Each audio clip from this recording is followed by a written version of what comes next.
My mic's on. Mhm.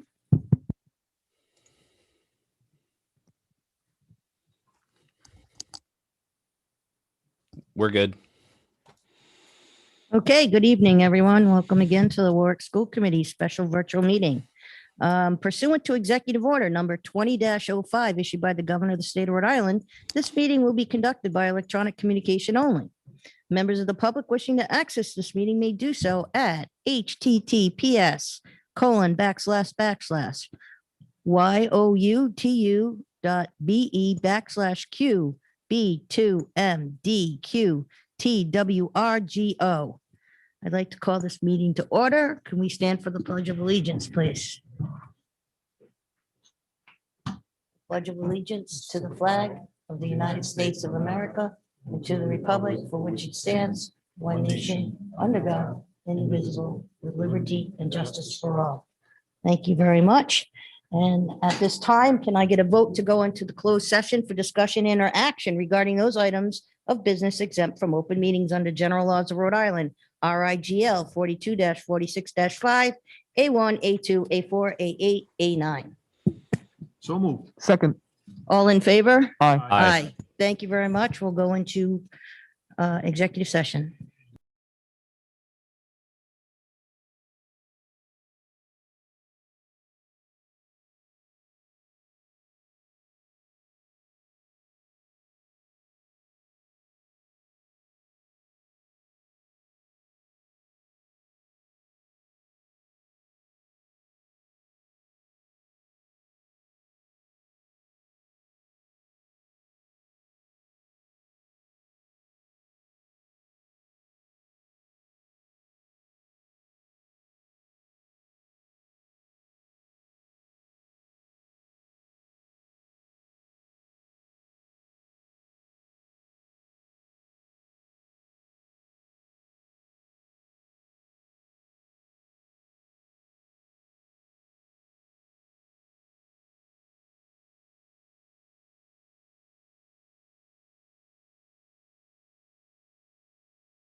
We're live?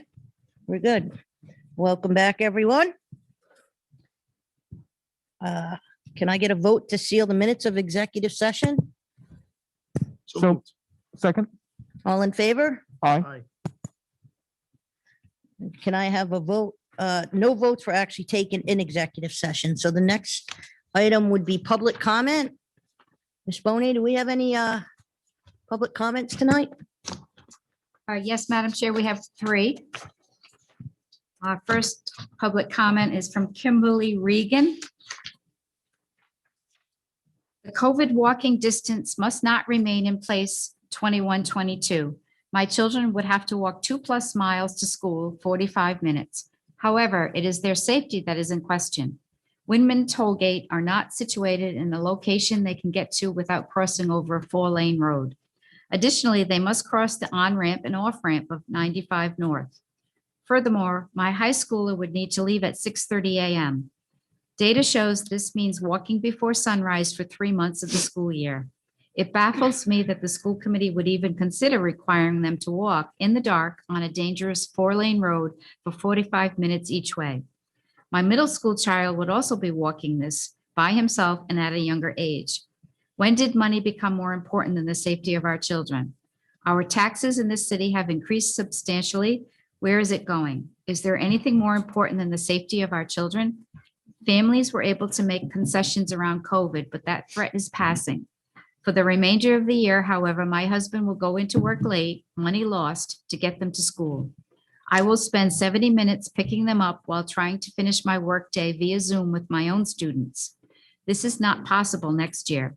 School buses can and should be operating as they have in years past. There is no reason why the current walking distance should remain. If it was deemed to be unsafe walking distance in the past, there is no reason why it should suddenly be deemed safe just to save money. This is their right in order to receive their education. If the school committee needs to cut corners financially, transportation is not the place. If the walking distance remains, consider the families that will leave. If a child gets hurt or worse, consider the lawsuit. The cost benefit analysis seems pretty clear. Put your money in the places that count the safety and well-being of our city's children. The next comment is from Cheryl Adesi.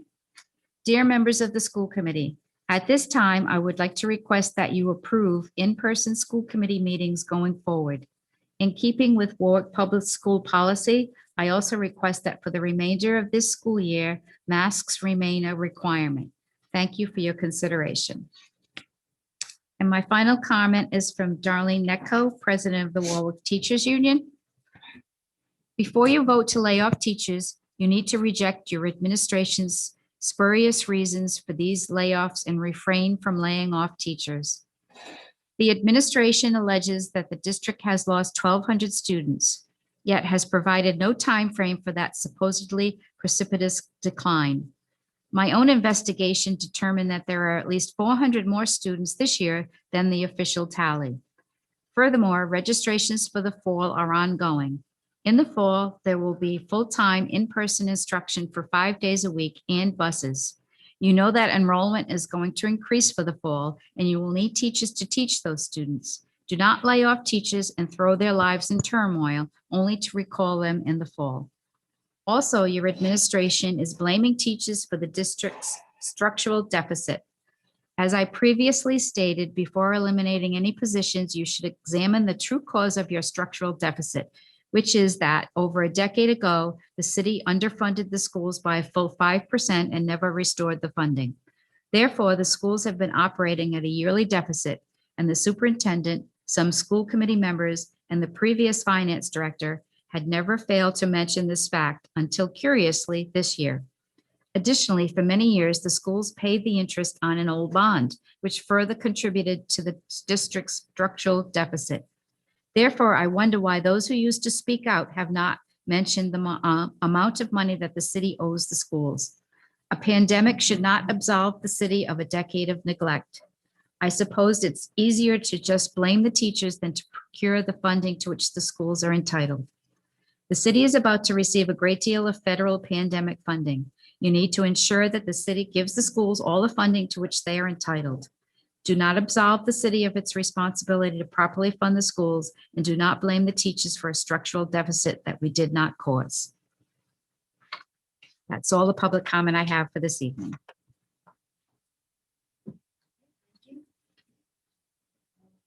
Next item is recommended actions. Can I have a motion to approve the transfer? From May 18th. Madam Chair, your mic. Sorry, Kyle. Thank you. You are the microphone monitor. Can I have a motion to approve the approval of transfers for May 18th, 2021? So moved. Second. All in favor? Aye. Aye.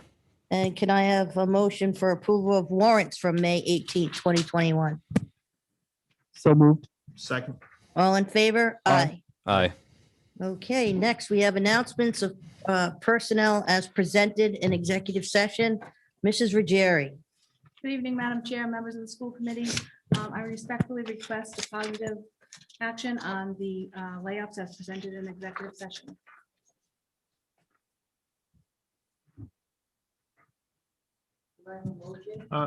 Motion to approve the personnel as submitted. Motion to approve the superintendent's recommended layoffs. Thank you, Mr. Anderson. Second.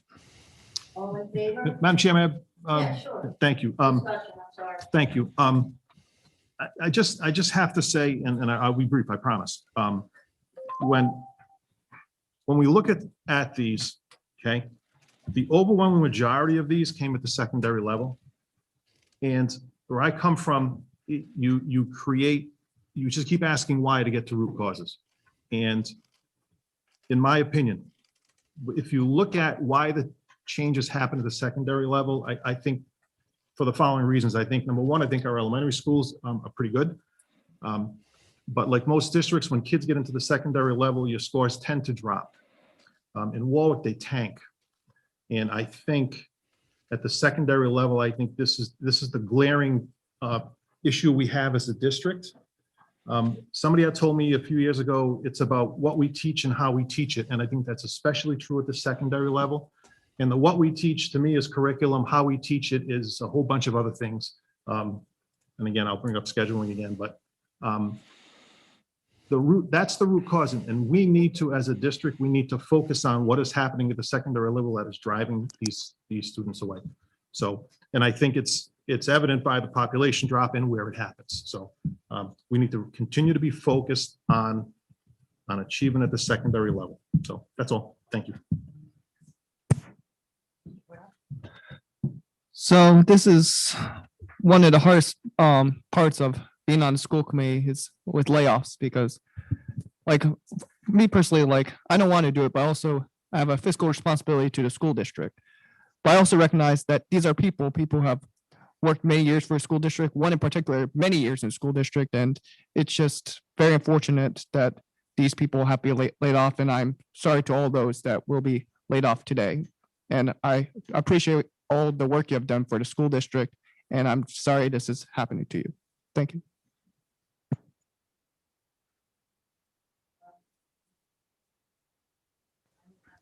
Madam Chair, your mic again. I will have to agree with both Mr. Testa and Mr. Cornell. This is not an easy part of our job. It's not something that anybody wants to see. We value all our teachers. And it's the times right now, and it comes up constantly about kids having more decisions on a high school level as where they can attend school. And I agreed, we need to just keep doing this and keep moving forward, especially with our new administration, to, get kids to come back to our districts and to want kids to come to our district. And I think we are on the path for that, and I feel very positive. And I just hope that this doesn't have to keep happening, and that we can retain more of our Warwick kids because we want them here. And I hope that we can get others to see what a great district Warwick is and how much better it's even going to be. Madam Chair. Yes, Mr. Adams. I'm just gonna echo you and Mr. Cornell and Mr. Testa. It's like obviously this is not a part of the job that any of us want to be a part of, but it's something that we have to do fiscally in order to proceed with the next school year and forward. But I also hope that with the changes that we can hopefully make within our district, we can attract more kids back, and that this kind of problem is not one that reoccurs, rather, for a lack of a better term. Thank you. Okay, so we have a motion on the table. Do we have a second? I 30 seconded Okay. it. All in favor? Aye. Aye. Aye. I only heard 4. Yes. Ms. Bacchus, is your microphone, can you turn on? Are you voting yes? She said no. With a hand signal. No. Thank you. Okay, discussion action on retirement and resignations. Thank you. I have 2 people to congratulate tonight. We have Marcia Southard, an occupational therapist who has been with us for 25 years, and Gloria Rossiter Massey, who's a math teacher who has been with us for 21 years. So again, I'd like to thank them for their service and wish them well in their retirement. Thank you very much for your service, and I hope you enjoy your retirement. We don't vote on those, do we? We do need a vote. We on do that. need a vote? Okay, Yeah. do I have a motion? I move approval. A second, and I would just like to have one thing. I just want to Mrs. Rossiter Massey, my kids are in this district for 18 years, and throughout that time, there were some teachers that leave a mark. Mrs. Rossiter Massey was one of them. My Georgia and Abby are sorry to see you retire, but they're happy that you're retiring. So I wish nothing but the best, and good luck. Okay, thank you, Mr. Testa. So we just need to all vote on it now. All in favor? Aye. Aye. And appointments, assignments, and reorganizations, coaches.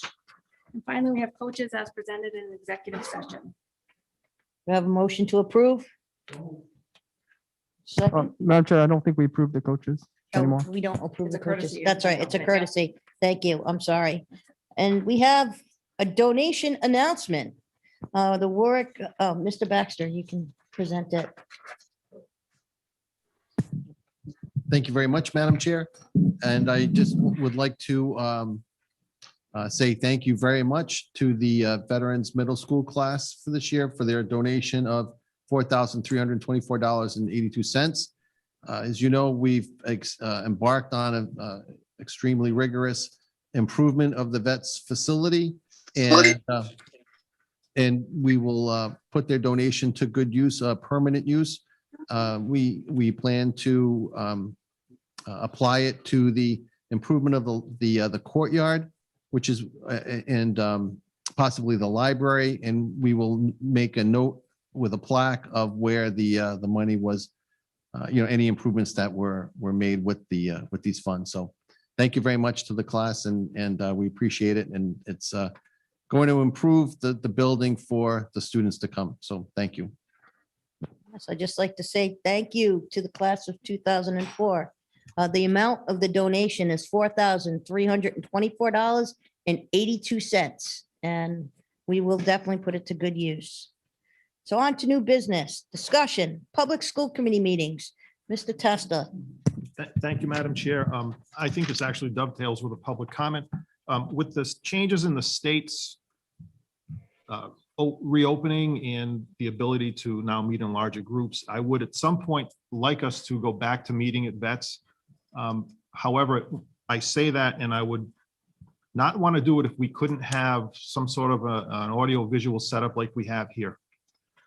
We need to continue to stream these meetings live. We may not have a lot of viewers now, but I mean, I always go to rewatch the meetings the next day, and it very quickly gets up into the hundreds, if not thousands, depending on the meeting. So I think we need to go into veterans. I think we can do it and still maintain whatever distancing is required, because I think you can block off every other seat if necessary, but whatever that is. But I think we should start to go back to a bigger venue. Masking would be optional. If you want to wear it, fine. If not, but I think it's something that we should look to do quickly. And with respect to that, Dr. Taylor, as far as the audiovisual thing, I'm not sure if that's a relatively small expense, a large expense. What I wouldn't want to see is what the city has. The city has one fixed camera in their city hall, in the city council sessions, which to me is not conducive at all. So I don't know if we can get a setup like this and if it's reasonable, short money. Mr. Dr. Taylor, you can go, sorry. Yeah, let Dr. Taylor go. I actually have discussion. Sure. Thank you, Madam Chair and members of the school committee. When I saw this on the agenda, I did want to do a little bit of homework just in case there was a question about that. Certainly, as anybody that knows me will, I will always say we can get it done, so, but just to kind of give you a little bit of a perspective on some cost, and then we can determine whether or not you'd like me to go in that direction. I compared a similar project that was done at a local church, because I feel like I completely agree. You'd want a couple different camera angles. And that's exactly what that was. And it also included a controller to be able to switch to YouTube directly, which cuts out the Zoom meeting kind of in between. And the church had a little bit more wiring to do, but it would be a similar setup to what I would expect to see at Vets. And that was $17,000 for that setup. And like I said, that installation is probably a little bit less for us because Vets probably has a little bit better direct wire runs, and the installation on that was about $3,600. So maybe half of that. The other option too, that would be to purchase our system that we would always have, which is a good investment. I would always say that because that same system for school committee meetings could be a system to be used for any activity that happens in that auditorium that they would want to stream. So that would definitely be a double use purpose moving forward. The other option too that a lot of schools or community organizations will use is a production company to come in and do each meeting. So that's renting the equipment and renting the labor to do that. And each of those events would be about $1,200 to $1,500 a meeting. And then, so that just gives two options. One is we do it right and we install it and we have our system. And the other is kind of a per meeting fee. Happy to look into more of those if you'd like, more than happy to. Certainly for the larger project, just according to our own policies, we probably have to go out to bid for and get some quotes for you, but I'm happy to do that, as you know, so whatever. Yeah, so, I mean, I would leave it up to you folks and looping in Mr. Baxter and Ms. Danbrook to find out what you think is best and just present something to us. So, whether it's a company that comes and is $1,200 a meeting or whatever, we do the math and we see it. So I think we should definitely entertain it. Thank you.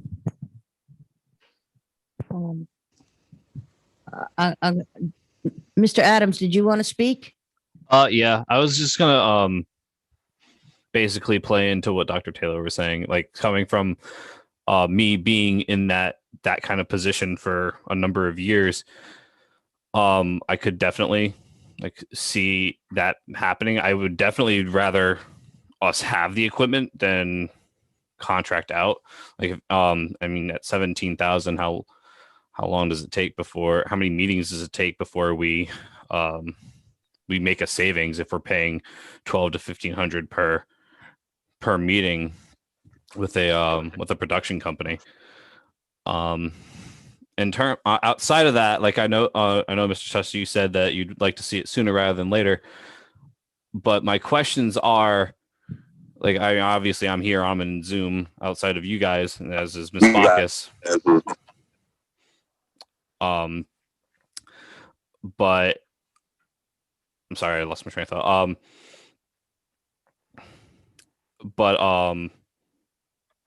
Trying to play into that, I believe we still have to remain in Zoom, at least in some capacity. Am I right, Mr. Hennius?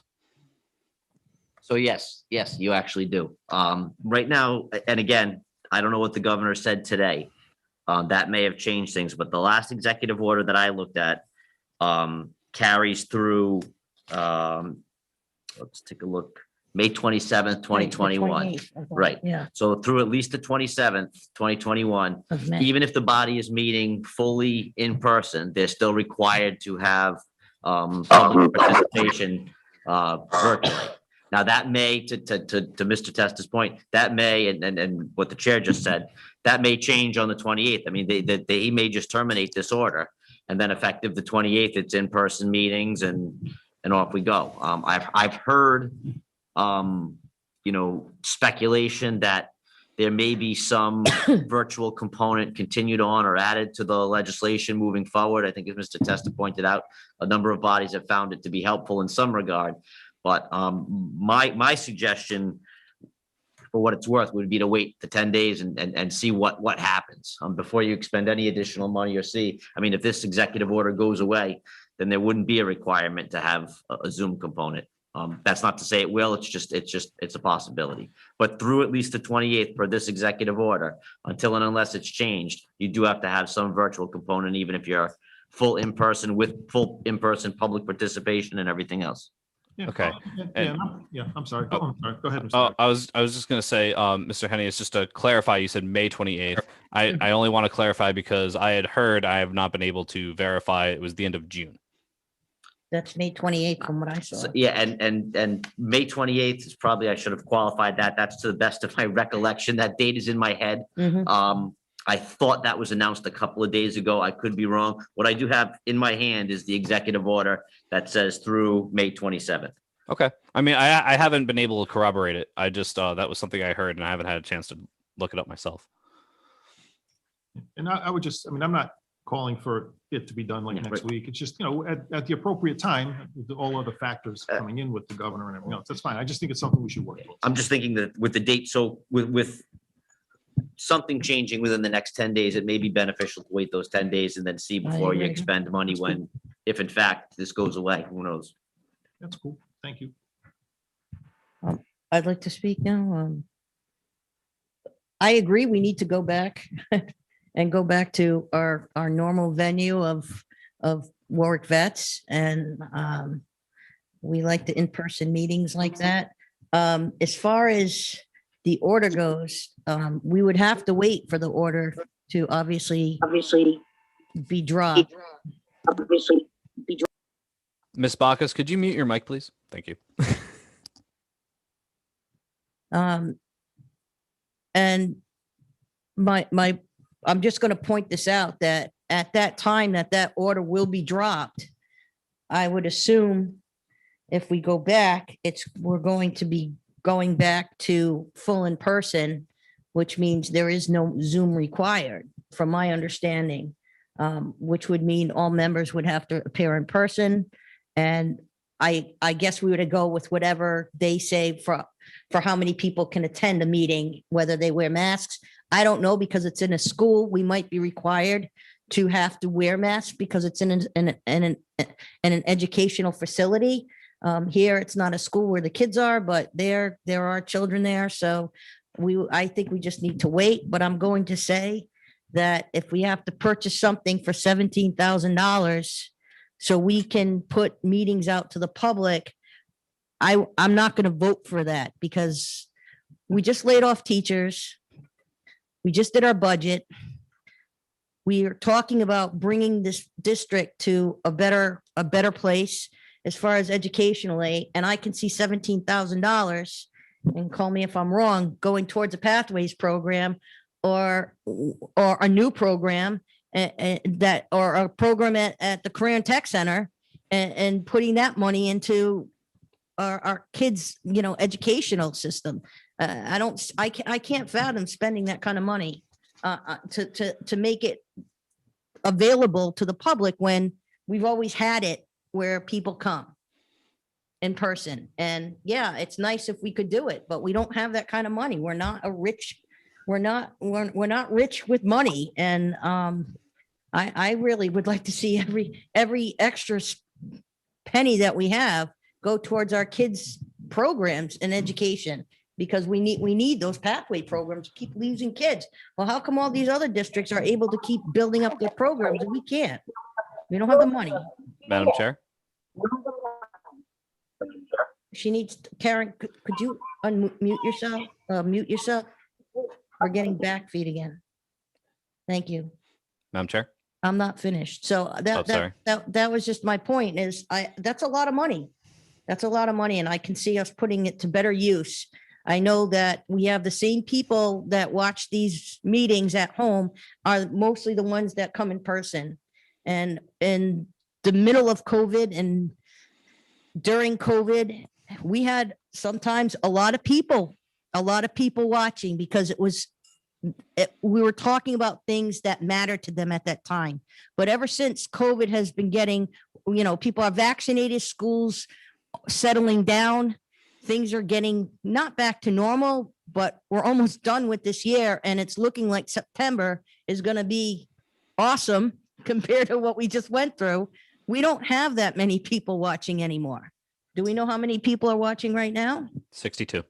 Okay, 62 people. How Well, many views will you see tomorrow? Madam Chair, I'm sorry, you had finished, so. well, Sorry, that's fine. David, I'm not arguing that it would be nice to do it. I'm just arguing that that's a lot of money to spend on something like that.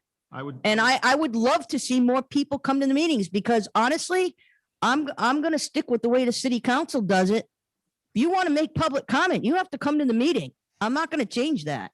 As chair, I will not change that. I don't think that's a good attitude to have for the people that actually come and leave their homes and come to participate in a meeting. And I don't think, yeah, it's great. People can watch our meetings and go back and watch them. They can, it could be a rainy day and watch 3 at a time.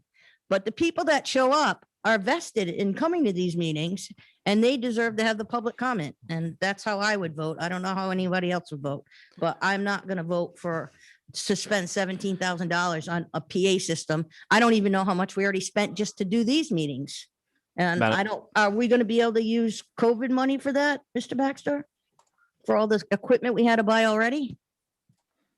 Well, for the equipment that we've purchased already, I would expect that, and I believe that we have charged it to the, Okay, to COVID relief. And as far as the future, future wiring of the auditorium or to get that equipment, I would just suggest just give Mr. Taylor and I a chance to come up with a plan and considering the fact that the auditoriums was renovated recently, that we are actively trying to recruit theater groups to come to the auditorium, that we have our own student groups that use the auditorium, that there might be some additional uses for the equipment, and that perhaps that we might be able to generate some revenue that would pay for the equipment. So I would just say, just give us some, there are a lot of variables here. Just give us the opportunity to take a look at how much it would really cost and how we could pay for it. And, oh, okay. and we'll go from there. No, that's fine. And the only part that I'm nervous about is before I was on the school committee, all the meetings were done at Tollgate until they had some problems and we couldn't use the auditorium and we moved it to Vets. So we have to keep that in mind, that that's one school out of our 4 big schools, as meaning middle schools and high schools, we'll have one that has that. And if anything goes wrong, then we don't have that. And then we have to decide, maybe we don't do it at Vets now. Maybe we need to do it at Pilgrim because the high school kids could have a pathway or something with it. We already have the media there, the Studio 107 already there. And maybe that money could go into the Pilgrim pathway there. Now, if that was going to add and benefit to our kids, I would be jumping up and down saying, yes, I'll vote for that because I want to see our kids benefit in some way. If we can wrap it up, like, I think it's great you saying that we have theater groups that might want to use it, but I want to see our kids use it. And if we could do it maybe at Pilgrim, and that's where our meetings will be. Unfortunately, that's not the center of our city. And that's why we chose Vets after Tollgate was having issues. So I would like to see maybe that if we talk to the teachers over there and Mr. McCaffrey does some investigation over there on whether that would work into their program. Madam Okay. Chair. Yes, Mr. Adams. So I think I know of a way that could kind of address your concern as well as Mr. Testa's. And basically, it comes from a question that I have to direct at Dr. Taylor, is the equipment that we're using right now to use Zoom and broadcast it onto YouTube. Is this equipment that we have that we're using? Is it ours? Like we own this currently?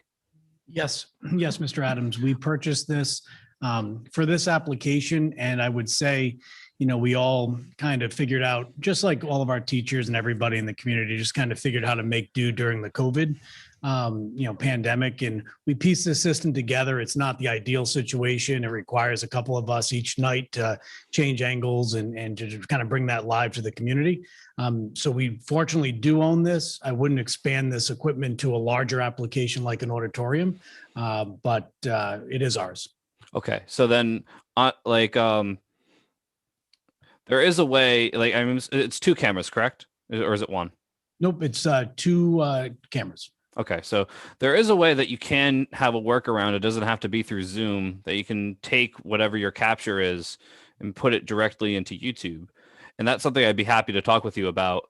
Whether off of here, because obviously we don't want to dive into a giant discussion about the kind of software and the type of technology that is needed, but like as long as you have the audio from the board that you have that's taking all the XLR mics, and as long as you have those cameras, we might be able to get around without having to use put 17,000, and we can just use the equipment that we have.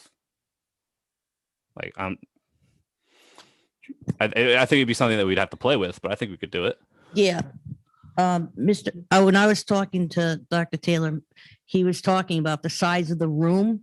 And I think, how they have the box up, the audio visual part of it in the back upstairs. I think he was thinking more of having the whole room being televised. Sure. Yeah. So I think kind of the difference that we're looking at here, and definitely Mr. Adams, me, I'm more than happy to chat any ideas you have, whatever you can share with me. That's definitely beneficial. But I know that just to give a comparison of the two, so this setup we have is like a mini version of that church project that I described earlier in 2 big aspects. The cameras we purchased, each of these PTZ cameras were about $500 a piece. The ones for the church each were $5,000 a piece. So we got like the mini versions of those. But then again, those are controlled by a joystick controller and have the ability to zoom in a little bit much better optical zooms across a larger space. And the other big piece, which is what you just hit on, was for our input controller. We have one of the Blackmagic input controllers. We bought the one that was stepped down from the version that has that YouTube functionality. So our controller was $300, where the one that you described is more like $700-800, right? So everything we did like a mini version because of the application was just for this size of a space. And obviously we didn't mind having a couple people here with different ways to zoom in on different people. But for the larger place in the auditorium, we'd want to expand that up to the larger project. Right. Well, the switchboard that you're talking about, like, I mean, like you said, black box. Yes, Sorry. Blackmagic, I believe. Blackmagic. Sorry. That necessarily doesn't need to have YouTube compatibility. What you need is a machine. So whether it be a laptop or preferably a PC that has the software that can broadcast it to YouTube. Madam Chair, if I may. Yeah, sure, Mr. Thank you. Tessa. With all due respect, this committee has just gone down through rabbit hole after rabbit hole. All I did was simply say we should go back in public and have some sort of an audio visual thing. Respectfully, the 17 grand, I want to put it to a pathway, sounds good, but this is about public participation and public transparency. To say, let's go back to the old way with 35 people, the same 35 people show up in every meeting, I don't think is a very good perception of how we view the public. And we've gone from just the general overview, 100,000 foot request to a rough number thrown by Dr. Taylor. So now we're talking controllers and everything else. That's not the intention of what I want, what I wanted this agenda item for. Okay. First of all, there may be 60 people watching tonight, but sometimes people can't get to the meetings. And I said nothing about public comment and how that would work. That's something to be worked out later. But my point is simply this, we need to meet in a larger venue like we used to, and we should invite the public to come. It would be nice if 150 people came every meeting, but that doesn't happen. We get the same 35 or 40 people. And to say we're going to go back to that and let the same 35 or 40 people go and take what was the ability of parents or taxpayers or anyone else in the city to watch the meeting the next day, to maybe get a better idea of what's going on in their schools, and they can reach out to their school committee members, to go back to a system, we don't allow that, to me is contemptuous of the public. So whatever the number is, we don't know what the number is. So we're being judge and jury here. We don't know what the number is. We don't know what the technological setup's going to be. So let's get that first. But all I was intending to do here tonight was to say we need to go back in person at some point. With all, Mr. Hennius will tell us when we can with the state the executive orders. That's fine. But simply let's go back in public and let's have a way where we can live stream our meetings so the public can either watch it live or watch it the next day, because sometimes you can't get to those meetings. So that's all I was simply saying. So, we took that and we're talking about taking money to put the pathway program and everything else. No, Let's just that's see not, if we can get this no. done first. But don't you think it would be great if they could use it towards their curriculum to put it at Pilgrim? I think it's equally as great to let to have the school committee. Well, we're have- here to have as- educate have as kids, much- not just the excuse me, community. madam, you asked a question, so I want to answer. So I think it's equally as important to have transparency. You sat there about 3 meetings ago and you railed on transparency. And we should be transparent to the public. We should make it easy as possible for the public to view our meetings, whether it's live or whether it's the next day. So, if we're going to say everything we're going to spend is going to be, well, we can put this towards a pathway, but this is public transparency. So if push came to shove, I'd give public transparency a little bit of an edge in this particular issue, because I think public transparency is key. Well, I do know that other bodies have just the volume, and there's no audio. There's just audio. There's no video. We could do that, and that probably wouldn't cost us much. And that's something else we have to look at. So it's a question of what. Right. I just think what's possible- $17,000 is a lot of money to what's spend. Possible and what isn't possible, right? And that's. And up to you I guys to don't know bring how you forward. didn't think that this would happen, Mr. Testa. Well, no, I mean, it shouldn't have this, okay. I Madam have Chair. Nothing else to say on the issue. It's just, let's just explore, please. Well, we also, I don't know if people are aware that I know that Representative Filippi is trying to push to have all bodies having to do what we're talking about and making it a law. So there's a lot of things that are going on right now that we really don't know yet. And I do think we should wait. Yes, And Dr. to that Thornton. point exactly, I think the genie is out of the bottle post-pandemic. Yeah. You will not see meetings recorded anymore, audio only. You will see video. We have to see what the state's going to decide on, because I do know that this is being discussed at our state house. Okay, anyone else? We'll go on to the next topic. Madam Chair. Yes, Mr. Adams. Just to play into what Mr. Testa said, I totally get it, and I wasn't trying to get into a rabbit hole. I'm sorry, Mr. Testa, but I think Dr. Taylor and I feel the same about technology, where we just bounced off of each other and we got too far. Sorry, sorry. But also, to Mr. Testa's point, I just wanted to just let everyone know I did briefly glimpse through all the school committee meetings that we've had on YouTube, and the most views we've had, I think, was 5.3 thousand views. So we got a lot. So it's definitely something that we want to make sure that people can still revisit. I'm not a technology junkie like you, Mr. Adams. If you click on a YouTube video and watch one little piece of it, is that considered one of those people? That's considered a view, but you have to get into it if you if we want to. Okay, I just wanted to make that point. Okay, well, look at the analytics if you want to play that No, game. I'm not trying to make a dig at anyone. I'm just making a general point. So why don't we move on to the next important topic, which is the discussion action of the students' walking distance. Mr. Baxter. Yes, thank you, Madam Chair. So we are in the process of preparing for our transportation requirements for next year. We are starting to, what I'll say, develop the concept, the strategy for the routing. And we would like to, and we base that obviously on the walking distances to the schools and to the stops. And to that end, I would like to ask the school committee to consider reverting back to the pre-COVID walking distances. So that would be elementary schools would be 1 mile, middle schools 2 miles, and high schools 2.25 miles. And again, these are the pre-COVID walking distances. So, and then, I'll entertain any questions, but that would be once we have the walking distances defined, we can go off and do our routing. Thank you. Madam Chair, Yes, Dr. Cecil. that's a policy. So whatever you decide, we would then need to revise the policy and bring it back for 2 reads. Yes, Dr. Cecil. And if we vote yes, that would definitely be done as soon as possible. Don't you have one question for Mr. Baxter? We changed walking distances twice, right? Didn't we change them at the beginning and then we changed them again when we did the busing? Yeah, so yes, This isn't a walking distance that existed 2 school years ago. No. This is the one that we had essentially started this year with, and then we changed it again. Mhm. yes, right. So for instance, the COVID walking distance, let's say 2 years or so ago, was 3/4 of a mile. We had, the district had increased it to 1 mile, pre-COVID, and we were going to run with that.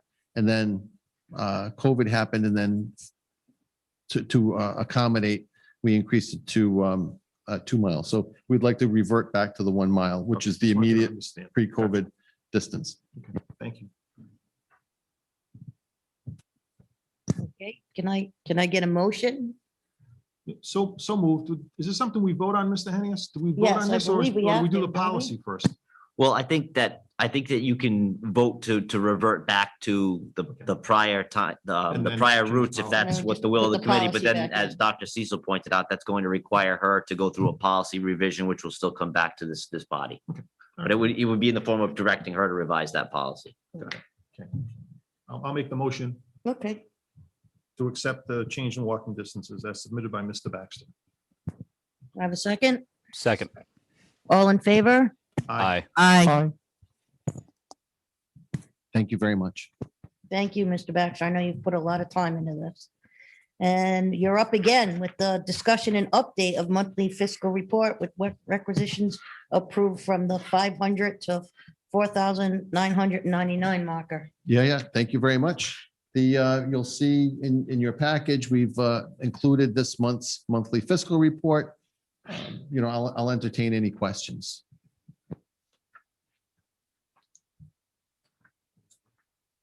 Do we have any questions?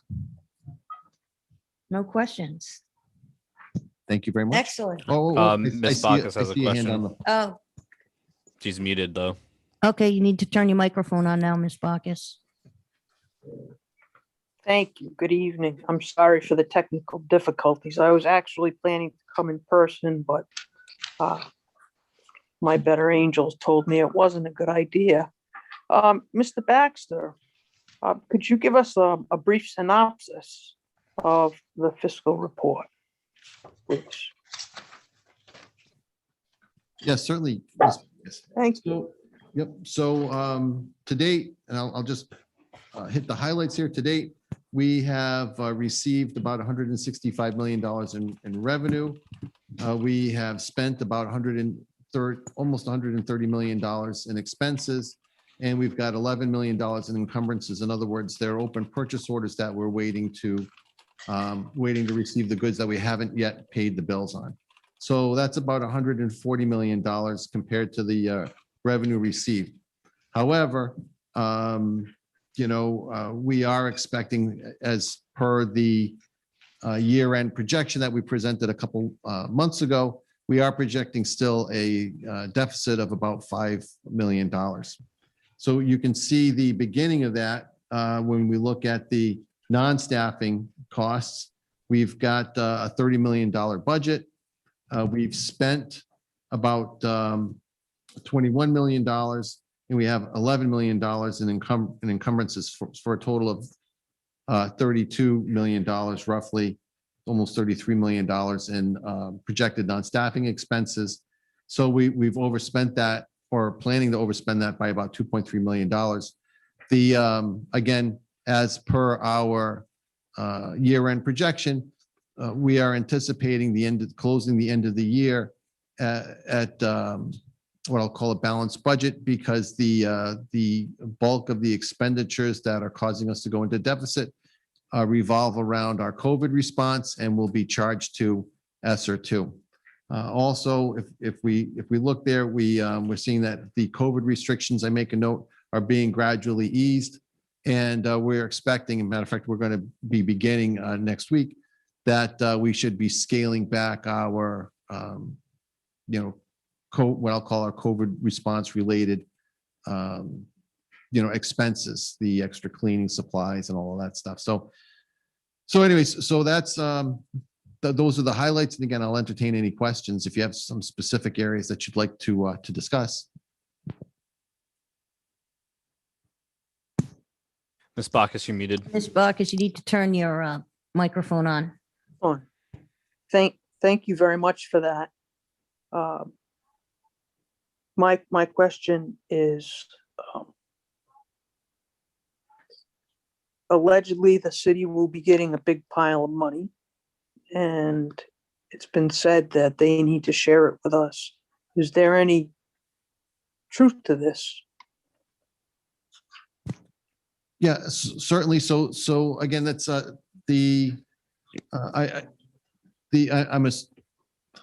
assuming that the folks that you're hearing are referring to the ESSER 3 funds.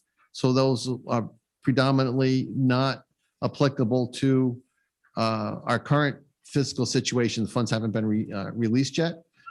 In addition to the cities, to the ESSER 3 funds that will be released directly to the city, the district will also be receiving about $12 million as well. So, we could discuss with the city in future years if they would, if they'd be able to and willing to entertain passing some of that to us in terms of increased maintenance of effort. It would be interesting to have that discussion with them, not so much this year when the city has indicated that they have a revenue, what I'll call revenue challenges, that they're not willing to raise taxes due to the hardships caused by the pandemic response. But that next year, I think it would be certainly reasonable to ask the city for increased revenue when, when things tend to stabilize. Does that? Thank you very much. You're welcome. Madam Chair. Yes, Mr. Cornell.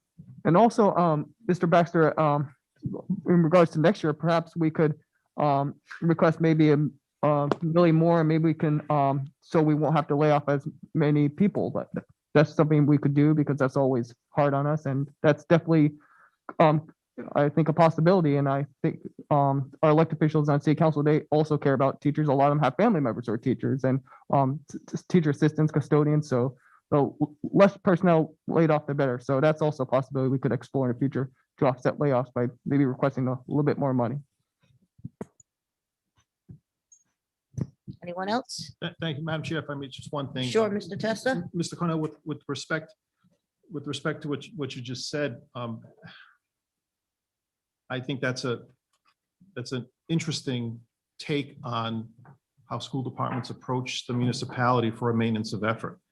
I think this year showed that the administration prepares a budget and they know what that budget needs to be. And then it comes to us. And we typically tend to accept the budget, but the notion that you're just going to ask them, well, for another million next year, where if you've read the paper, the mayor has, and the council, I believe, have pretty good ideas of where all that ESSER funds going, and a lot of it's going to infrastructure projects in the city. So as Mr. Baxter said, education got $12 million. So if I'm on the city council, I'm sitting here, you got 12 million bucks. Don't come here and ask me for $1 million because maybe I can save some teachers. Okay, which is a really weird way of looking at how you ask for money from the city. If next year's budget, Ms. Danbrook says we need an extra 3 million, then we go. If she comes to us and she says we need an extra 3, we don't go to them and say, we want 4, just for the heck of it. Right? The budget is put together by the experts on the school budget. And then we decide if we're going to accept that budget, but we just can't be flip about, well, we'll just add another $1 million. So I would just caution it and how you phrase that, because it's interesting. I'm at a loss for words. I'm not usually, but I just would have an issue with, you're a member of the school committee and as a member of one of the 5, and you're just saying, well, we want an extra, maybe next year we'll ask them for an extra $1 million so we don't have to lay off people. If the need is there, and then we ask. If the need isn't there, we don't ask just for the heck of it. I'm just not, never understood budgeting to work that way. Madam Chair. Hold on, Mr. Cornell's about to speak. No, Madam Chair, I need to respond No, first. no, Ms. Bacchus, he already had his hand up way before you. Thank you, Mr. Testa. So, Madam Chair, so when I first got on the committee in 2019, I remember we went through a rough budgeting process because we were there till like 12 o'clock midnight, going through our budget to make sure we wouldn't cut personnel because that was a high priority at the time. In 2020, we didn't really do that because everything was put on hold with the pandemic. So we didn't lay off people like we usually do. But however, this year in 2021, we didn't request any extra money from the school department. So, and with the knowledge that we were going to lay off teachers, and I know a lot of people felt like we gave up on them. And I know like maintenance effort, like our student population is declining. We have to lay off a few people, but like what we're expecting in the next year and the year following as like 20 plus FTEs being laid off, over 20 people. And if we can mitigate that, I think that'll be good for a school district because that's a serious damage to morale. And these are people the decision I just made regarding the layoffs was with the sports, one of the hardest decisions I ever made with the school department. And I'm very sad for those individuals who were laid off. And I don't like that. And it's not moral. But however, we have these fiscal issues. And if we can mitigate that and get more money from the school department and lay off less teachers, I think that's the right thing to do. I feel that that's the right thing for me. So next year I will be, whether it's recommended or not, I will be making a motion to request more money for school department because we should try to keep as many people as we can because these are people, they contribute, they put their lives to our school department. They matter to our students, they matter to our parents. And that matters. They're not just figures to me. They're people. And that's why I think we need to make them a priority. Thank you. Mr. Cornell, I would completely agree with you. They're people. Okay. And in the last 15 months, you can't find an industry that has lost people. Okay. And at the end of the day, if the students are there and the administration says we need X number of teachers, then we're going to go ask for X number of teachers. If the administration comes to us and says we need X, we're going to go and ask for Y. Because why? Well, because they're people. Okay. I don't think you're going to have that receptive of an audience on a city council. Of course, this is difficult. No one's suggesting otherwise. But the business of this district is to educate students. So let's keep focusing on where the kids are going and why are they going. Let's keep focusing on that, because if we fix that, your concern goes away. If we're going to keep focusing on the opposite side, let's keep people that we don't need because the kids are going away. Okay? That's an upside down world here. It's an upside down world. Okay. So this school budget is a $180 million budget. This is a big nut for this city. It's $180 million. And we're going to sneeze and we're going to be at $200 million. And I said it before, that's nearly $250 million on public education in this city. It's a big number. It's a big, big number. Okay. And go back to go back to the mid-90s when we started to test districts and see what happens and see where we've been. And back then the budget was $150 million. Now we're at 180. Okay. Expenses are going like this. Achievements going like this. Okay.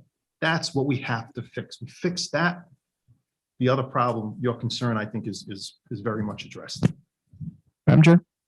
Yes, Mr. Cornell. And I agree, like, we do need to focus on achievement. That's why I voted for the $500,000 this year in addition for student programs, because we do need to improve student achievement. We need to attract people in the school district so we can bring people back in, so we don't have to lay off people. Yes, unfortunately, it didn't include money to prevent layoffs, but that's the past. But if we can do both, if we can mitigate layoffs and also get money for student programs, like, that would be gold. Like, that would be great for a school district, and we can make the school district what it was decades ago. And I think it comes hand in hand. We need to keep our personnel, and we also need to help our student programs. And I would agree with that. I would agree with that. If the administration wants to add programs, they would put it together and put it before us. If they come before us with no additional programs, okay, what we're doing by saying we want more programs is we're telling them in a very subtle way, you didn't do your job very well, because where's the extra programs? Right? So we have to be, we don't rule here. We serve. They run this district. They run it, they put it together, they put the budget, they establish the budget priorities, they establish the programming priorities. That's their job. It's not our job. Our job is to say, yeah, okay, we're fine with that, or we're not fine with that. But our job is to say, no, Mr. McCaffrey, I want 3 new pathway programs next year. I've been bothering for a kinesiology program. But I'm not going to sit there and say, I want that, go ahead and do that. You'll determine whether it's feasible or not, right? Not me. Well, not any one of us 5. So it's just, I don't want to get down this, but we just have to be careful when to not second guess what the administration puts forward, because I think they have the students' best interests at heart as well. So I just don't think we know better. That's all. Madam Chair. Yes, Mr. Cornell. And I do agree that the administration, they have the students' best interests at heart, but it's always good to have a second opinion. That's why a school committee exists. We're elected officials representing community, and it's our job to question administration when we feel like they don't have the best recommendation. That's why our entity exists. So I think that, for example, when a budget is presented to us, it's completely in our purview to ask for additional increase if we feel that's what the community needs. If that's what the student needs, the parent or the parents need, that's just our job. That's my view of what a school committee member should do. I'm just going to add. Hold on. Madam Chair, I thought you already spoke. I thought you just wanted to say thank you. no, I Go ahead, didn't. Miss Bacchus, go ahead, please. Dr. Thornton, could you wait a minute? Chairwoman, why are you giving me a difficult time? Because you keep interrupting, Miss Bacchus. You're not putting your hand up. You're right in front of me. I can totally see you. And not once have you I put your did hand put my up. hand up. He already had his hand up. You're not in the room. You're not watching. Dr. Thornton put his hand up. You're not seeing it because you're not here. Well, I'm not there for good reason. Well, And you've been the one you meeting know this year. I better than anyone. I would like to speak to this. I had my hand up. Perhaps you didn't see it, but I don't want to tarry with that. Mr. Testa, thank you very much for the knowledge that you have tried to instill. It appears to, at this point, not be understood, but I think that it's good that the community understands that some of us understand these issues. Thank you. Thank you, Chairwoman. Dr. Thornton? Madam Chair, thank you. Just 2 quick thoughts. I do think it does make sense to secure more funds when the cuts are programmatic in nature, like a math interventionist. I would not say it makes sense to ask for more money if the enrollment's not there. That's kind of nonsensical. My other point was, Mr. Baxter, I know with ESSER 3, if memory serves, we've already earmarked 7 million out of the 12. Yes, that is correct, Superintendent. So in future years, you have 5 more million to allocate. Thank you, Dr. Thornton. I'm just going to add, as far as the budget goes, I agree. If a budget comes to us and we don't agree with it, we have to speak up, and we didn't agree with it. We don't have to agree with each other. We just have to respect each other's decisions and move on. And I felt that I couldn't understand, because I don't think that any of us deserve to get our information from the Beacon. I think we deserve to hear it from other elected officials or from other people before we get it. And nothing was told to me as the chair, and no one else here was told that we weren't going to ask for any more money. So I think that we were all a little bit taken by that. And we just had a discussion about it. I don't think it was anything more or less than that. We've already gone through the debacle with cutting sports because we had to, and that was difficult. And I think we just want to see more money. After sitting through these school committee meetings for years, even before I was on the committee, I've never heard of never asking for any money. And that's the way I look at it. You always ask, and if you get shot down, you get shot down. But in this case, I felt like we needed to ask for more money too. I think that we're losing students a lot, and that's all we talk about a lot. Losing students to other districts for their pathways, for their programs, whether it's legitimate or not. And I think that we need to start, getting our ante up and working on that. And I hope that we do get the extra $500,000. And I know Mr. McCaffrey is working very hard, because I know he knows that there's money that could be used in these programs. So that's my opinion when it comes to the budget. Ms. Cobden, Yes, Ms. Bacchus. you're right to a point. We have to show cause for every dollar we ask for. Absolutely. So those programs have to be outlined, ready to run, ready to staff, and everything else before you can ask for the money. Ms. Bacchus, it has been discussed already in public session that there is programs at our Career and Tech Center and Pathway programs that if we had the money, we could spruce them up. I mean, we're losing kids to North Kingstown, and they have almost an identical program. Ms. Cobden, And kids, no, I'm speaking now. I didn't interrupt you, okay? you tried, I'm sorry. Yeah, I have nothing else to say. Go ahead, Ms. Bacchus. I think that we're talking apples and oranges, but I'll leave it at that. I've attended the meetings and I heard Mr. McCaffrey speak about that there are places we could put money into our programs, and he's working on it before we go in front of the city council. Thank you. Why don't we move on to the next discussion action, bid award secondary, the Warwick Career and Tech Center tools for composite machining.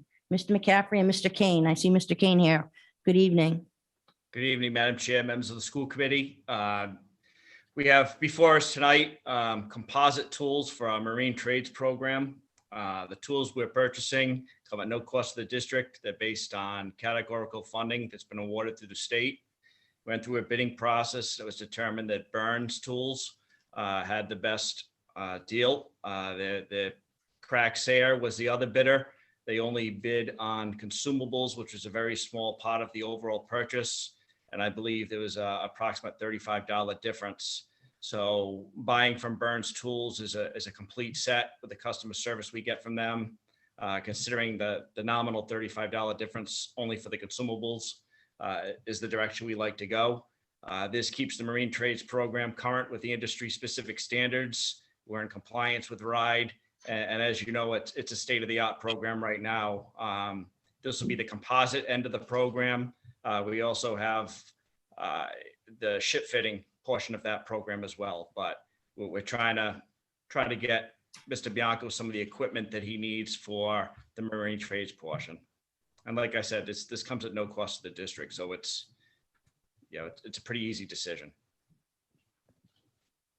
I have a motion to approve. Any discussion? That's Second. awesome, thank you. You're welcome. Did someone second it? I did. Okay. Thank you. For the second. All in favor? Aye. Aye. Thank you very much, Mr. McCaffrey and Mr. Kane. Okay, the next item is discussion action, bid award, facilities, asbestos abatement, Veterans Middle School. Mr. Oliver. Good evening. I'm here today requesting your approval on this contract. If you have any questions, I'd be more than happy to answer them. Questions, Mr. Testa? Just one. Mr. Oliver, this is the vet's boiler room, right? So is there still a lot more asbestos left there? Or has that been abated when we changed the heating system over?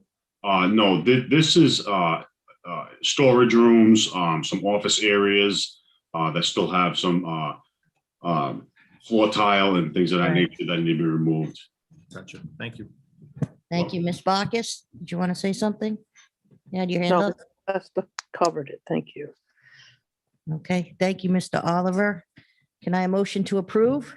So moved. Second. All in favor? Aye. Aye. Thank you, Thank Mr. you. Oliver. Okay, we now have a discussion action for bid award on secondary Career and Tech Center commercial dishwasher. Mr. McCaffrey, Mr. Kane again. Yes, this commercial dishwasher is part of our culinary program. The current dishwasher that we have is beyond its useful life. We just recently had an accreditation visit from ACF. We told them that we were in the process of going out to bid and purchasing this. It's one of the things that, quite frankly, they would have probably written us up on if it wasn't being purchased. It's Department of Health standards, a lot plays into it. There are two bidders on this one, and we went with the lowest bidder. We've gone with them before. The price difference was very similar. But once again, the customer service, they're willing to come in, install it. It's a one-shop deal. And once again, it's all industry-specific standards. So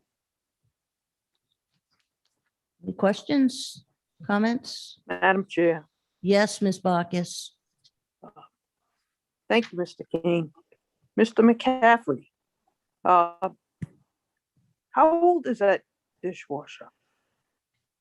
The dishwasher dates back to at least the 1980s. Really? Yes. I thought we got one a couple of years ago. No, we relocated the existing dishwasher to a new location when we put the Tides restaurant on the back side of the Career Center. Oh, okay. Very good. Thank you. Any other questions, or comments? Do I have a motion to approve? So moved. Second. All in favor? Aye. Aye. Thank you very much. The next is discussion action for bond-funded project, Mr. Ferrucci and Mr. Gothberg. Bid award roof replacement for Holloman. Thank you, Madam Chair. At the recent Building Committee, we reviewed a number of bid awards and change orders. I have Mr. Gothberg here to talk about the specific details, but it was unanimous support and recommendation by the Building Committee to issue the contracts as presented. And so I would defer to Mr. Gothberg about the technical aspects of the bids. Steve? Rucci, good evening, Madam Chair, committee members. The bid for the Holloman roof with low bidder was R&H Roofing at $688,000, which is substantially under budget. Discussion had come up at the building committee meeting about the reasoning for the low bid and being so far under budget. When I did this budget about a year and a half ago, our only groundwork to go on was a Sherman roof, which is almost identical. What we ended up doing was using that and using that square footage number, which we had budgeted for $20.40 a square foot. And the bid came in for Sherman at $21.30, which was $74,000 over budget. So that's what the baseline we had to go on. So figuring in escalation, we figured a $24.50 square foot price, which gave us a budget of $1,143,000 for this project. However, because we were able to reach out to many contractors and get the bid out early, we found that they were very aggressive, and R&H came in because they had an open spot, which really put us way under budget at $455,000 under budget. So we were rewarded for our strategy on it. So we seek your approval. Thank you very much. Do I have a motion to approve? So moved. So moved. Second. All in favor? Aye. Aye. Aye. If you don't mind, Madam Chair, I'd rather go to item C on this because it kind of ties into the other roofing project. Absolutely. Okay, when we put Oakland Beach out to bid, we were fearful because of COVID that the numbers were going to come in much higher. It's our largest roof, and we really had a very low budget on this. So we we put it out to bid, and we left a portion of the roof to be undone because it was reasonably new, about 15 years, and we figured we could get by with it. But when the numbers came in so low, we were able to negotiate with the low bidder and get the 7,600 square feet of roof that we had not planned to do in for 129,132, which actually came in at the lowest square foot price for the entire roof out of all the roofs we put out this summer at $13.80 a square foot. So when we combine everything, we are still $58,870 under budget. So we are requesting approval on this change order of $129,132 for the 7,600 square feet of roofing that was not included in the original bid. Happy So to answer moved. any questions. So moved. We need a motion first. Second. Yeah, she moved it. Mr. I moved it. Yep. Go ahead. You second it. All in favor? Aye. Aye. Aye. Madam Chair, if I might. Yes, Mr. Ferrucci. Thank you, Madam Chair. I just wanted to make the school committee aware, as we've said over the last 2 years, I made previous comments. I'm very happy with the pricing coming in, given how far back we planned on these budgets. I think they're solid construction budgets based on the information at the time. We're committed as a committee to sustain the funding within the schools. So we're making these obligations to the schools. And as you're aware, most schools are experiencing anywhere between 10 to 15 projects within the scope of the 5 to 10 years that we've got these two bonds, the 40 million and the 56.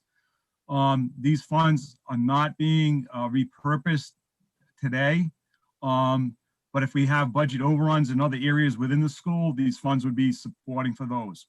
It's our expectation as we go to wind down our construction projects, and if we meet all of the objectives that we told the community we were going to meet within the school, we will come back to the school committee with a district-wide administrative recommendation for possibilities of investments in other projects within the school, and if not within the school, then within the district. So you'll hear more about this because we are now into year 3 of the 5 on the $40 million. But we're looking at year 4 to 5 coming back before you with recommendations if in fact we've got surpluses available for redeployment. So we're strategically holding on to these surpluses and not moving forward with case-by-case basis of expenditures other than continuing the project. So I just want to assure the committee that you'll be hearing more and more about this towards the tail end of each of the 2 bonds that we have in front of us and reestablishing priorities, hopefully with funds that we are able to accumulate through our processes. Thank you. Thank you very much, Mr. Ferrucci.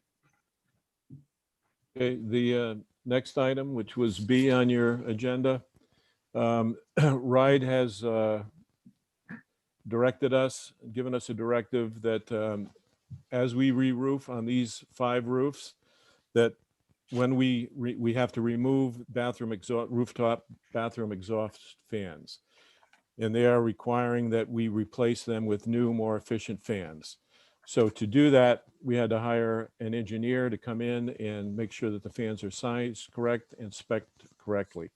So before you is Secocio's proposal for $3,780 to do that work, to go out and look at all these exhaust fans, spec them out for us, and then we will come back to the building committee and then to you. When it's time to purchase these fans, we will purchase them directly and then give them to the roofing company and their electricians to install. So I put that for you for hopeful approval. I'd move approval. Move approval. Second. All in favor? Aye. Aye. Aye. Thank you, Thank you, Madam Chair. Mr. Committee Thank you, members. Mr. Gothberg. Okay, the next is discussion action. Contract award grant stakeholder interviewing skills and training. Dr. Cecil. Madam Chair. Madam Chair. Oh, that wasn't done yet? No, we're on- Okay, Just the sorry, appointment. Dr. Cecil. I didn't know if that was already, okay, so the discussion action is city appointment of school building committee. Mr. Ferrucci. Thank you, Madam Chair. We've been having a vacancy since January in one particular seat on the building committee. It's a city appointment recommendation. We've since received a recommendation for Mr. Armin Lucy to join the building committee as a construction representative. Mr. Lucy has over 40 years of experience in the construction industry. We've attached a copy of his resume explaining that his current position is president of a construction company. I've had the chance to meet with Mr. Lucy.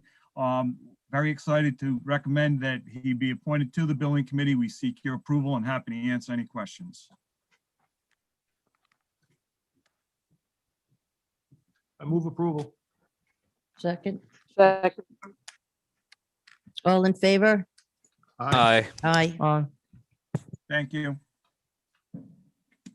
On to Dr. Cecil for the discussion action of contract award grant stakeholder interviewing skills training. Dr. Cecil. Yes, good evening, Madam Chair. We're requesting approval of this contract.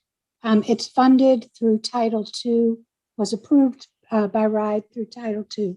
This will be training for a group of 25 people that's going to be trained to do interviews as part of our district strategic plan. The process that we're going to be using now, instead of having focus groups come to the table, this main committee is going to be going out to the community and interviewing a very wide range of people. And we anticipate at least 100 interviews to be done. So this training will be teaching us how to conduct those interviews, how to develop the questions, which we'll be doing next month. And then in August, we'll go out and do the interviews. And then in September, we will come back with all the data, code it, disaggregate, code it, and from there, we'll write our plan. So we're requesting approval tonight of this contract so we can move forward with the training. Move approval. Second. All in favor? Aye. Aye. Aye. Thank you, Dr. Cecil. Thank Again. you. Okay, next is discussion action, contract award superintendent high school concept development, Dr. Thornton. Madam Chair, in your packet, you have the info on Mr. Locker. He has concluded his services, so we're asking for payment. Move approval. Second. All in favor? Aye. Aye. Discussion action, the contract award secondary career and tech center, the Muse 3D printer, Mr. McCaffrey and Mr. Kane. Like the other two items tonight, this is also at no cost to the district. It's categorical state funding. After the teacher went to a professional development and industry conference, she saw a new technology, a new printer that was being used, allows her to cut 36-inch banners to printer cutter. Once again, we went with the product we had because it was the best product at the lowest cost. The teacher was going to receive professional development on that and training as well. It's also aligned to industry standards by Printed. Thank you very much. Do I have a motion to approve? So move. Second. All in favor? Aye. Aye. Aye. Move approval. Thank you. Okay, discussion action, contract award, Welk preschool teaching and learning aids, Dr. Conley and Miss Martin. Good evening, Madam Chair, members of the school committee. This is a request for classroom teaching aids and furniture. It comes through the IDEA special education grant, so there's no cost to the district, and I respectfully request your approval. I move approval. Second. All in favor? Aye. Aye. Okay, getting through Thank this you. discussion. Thank you very much, Dr. Conley. Discussion and action, contract award, elementary classroom furniture. Ms. Deambrook. Good evening, Madam Chair, members of the school committee. I'm requesting 100 desks, replacement desks for 4 schools. Oakland Beach, Lippet, Greenwood, and Scott School are all in need of additional desks, and I'm asking for your approval. Move approval. Second. All in favor? Aye. Aye. And you are also the next one with the discussion action of contract award, elementary materials and replacements. Yes, I'm requesting some instructional materials and some replacements of lost or broken materials, equipment. Thank you very much. I have a motion to approve. So moved. Second. All in favor? Aye. Aye. No, I thought I had a question, but I don't. You don't? You No. sure? We I can thought always so. back up. No. You sure? I don't Okay. have- No question. Okay. So on to the future meetings. We have our monthly school committee meeting on June 8th. 9th. Stays at 8. Oh, it's the 8th. Okay. It's the 8th. Okay, just a It was typo. changed on mine, I think, Okay. at the last minute. Do I have a motion to adjourn? So So moved. moved. Second. All in favor? Aye. Aye. Aye. Everyone have a lovely evening You and too. see you on the 8th. Thank you.